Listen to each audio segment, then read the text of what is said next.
BJP in charge for IT cell Amit Malviya tweeted defaming Congress government for the 200 units free guarantee assured to people of Karnataka. He said the formula for free electricity excludes most people of Karnataka. Lavanya Balla, spokesperson for Congress, has tweeted in reply to Amit Malviya's tweet about increase in power tariff. She said the misinformation should shock the people and not the fact. The Bommai-led BJP government increased the tariff during their tenure when Basavaraj Bommai was Chief Minister of Karnataka.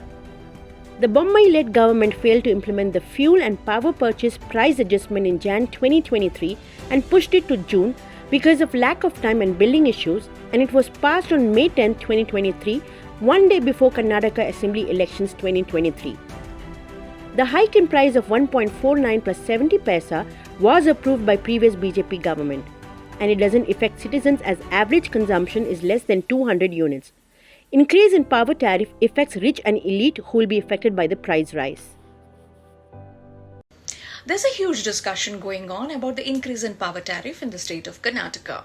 There was a press meet by the Bengaluru South MP Mr. Tejasvi Surya, and of course the Troll Army Chief Mr. Amit Malviya has been tweeting about all of this increase in the power tariff.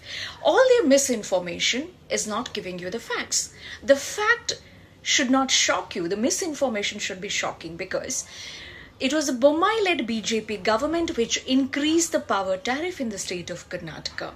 The FPPPA was agreed to by the BJP government to increase it by 1 rupee 49 paise, and it was supposed to reflect from the month of March.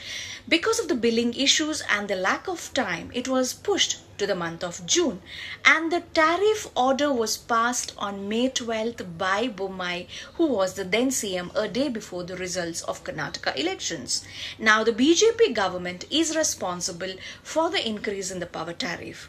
On an average in Karnataka, most families consume less than 200 units of power. The middle class and the underprivileged will not be affected by the raise of power tariff, but it will be the rich and the elitists like Tejasvi Surya who will be affected by the price rise. So before you let the misinformation of the BJP party shock you, please do get to know the facts about the electricity tariff in the state of Karnataka.